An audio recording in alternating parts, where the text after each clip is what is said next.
Uthman bin Affan, R.A. Q.A. Write an account of major activities of Hazrat Uthman during the Prophet's life. 10. B. Explain the importance of Hazrat Uthman for the first Muslim community. 4. Ans. A. Hazrat Uthman was born in Taif in around 576 AD. His father was Affan and mother Urwa.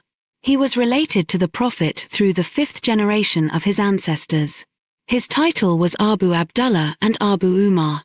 He belonged to the clan of Banu Umayyah, rival to Banu Hashim. He is listed among the 22 Makkans who knew how to read and write at the dawn of Islam.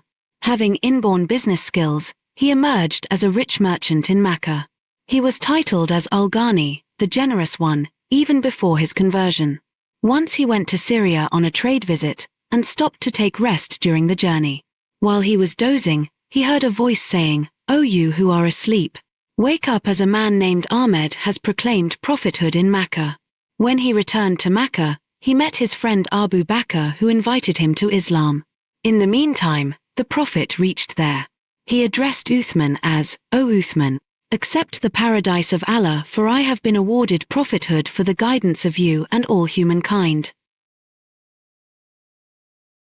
On this, Hazrat Uthman immediately declared the Shahada, and became the third male adult convert. He was the only major convert from Banu Umayyah for many years. His conversion angered his clan, and therefore, he was subjected to persecutions at the hands of his relatives. His uncle tied him with ropes and beat him. Hazrat Uthman married the Prophet's third daughter, Hazrat Ruqayyah, after her separation from Utbah bin Abu Lahab. Both Uthman and Ruqayyah migrated to Abyssinia, and Uthman was appointed leader of the first batch of the emigrants. As he already had some business contacts in Abyssinia, he continued to expand his business there, too. After some months, Hazrat Uthman with 40 other Muslims came back to Makkah when it was rumored that the entire Quraysh had become Muslim. On their arrival in Makkah, they came to know that the news was false. With some other Muslims, Hazrat Uthman and Hazrat Ruqayyah returned to Abyssinia. Later, in 622 AD, they migrated to Medina, and he was paired with Hazrat Aws bin Thabit under the Mawakat. Thus he migrated thrice, twice to Abyssinia and then to Medina. In Medina too, Hazrat Uthman became a successful trader by investing in the caravan trade. He participated in all the battles except the Battle of Badr. He was asked to attend to his sick wife Ruqayyah, who died before the end of the battle.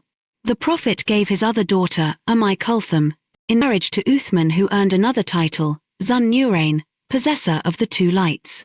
The Prophet admired nobility and sincerity of Uthman by saying, "For every apostle of Allah there was a constant companion, and my companion in paradise will be Uthman." Hazrat Uthman participated in the battles of Uhud and the Trench.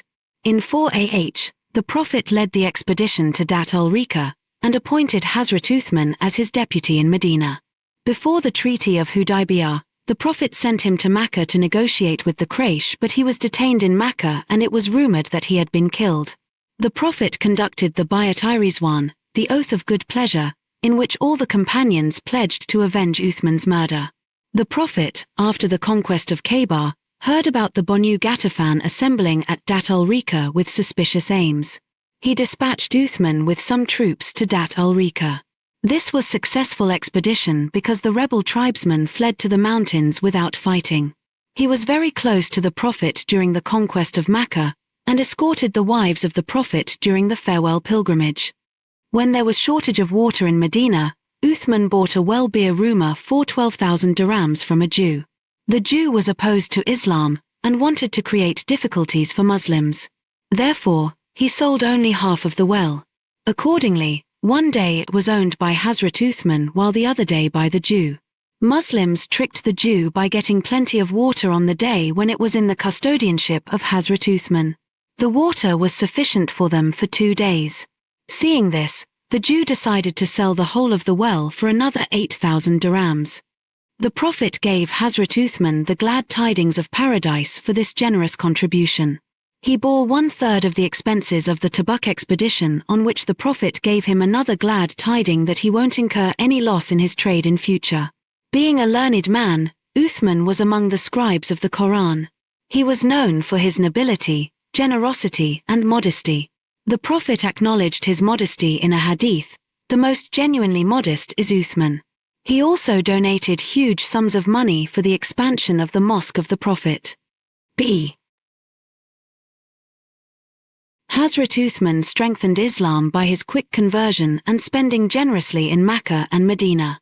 He suffered persecutions as a sincere Muslim, and migrated twice in the way of Allah. He established close relations with the Prophet by marrying his 2 daughters, and earning the honored title, possessor of 2 lights. The Prophet's trust in Uthman is evident from the fact that he was appointed to escort the wives of the Prophet. Uthman's importance can be judged from the event of the Bayat-i-Rizwan that has been mentioned in the Quran in these words: "Allah's good pleasure was on the believers when they swore fealty to you, Muhammad, under the tree." 48:18, Al-Fat H. Hazrat Uthman demonstrated his generosity by giving heavy donation for the Tabuk expedition. He was also a prominent scribe of the divine revelation. Hazrat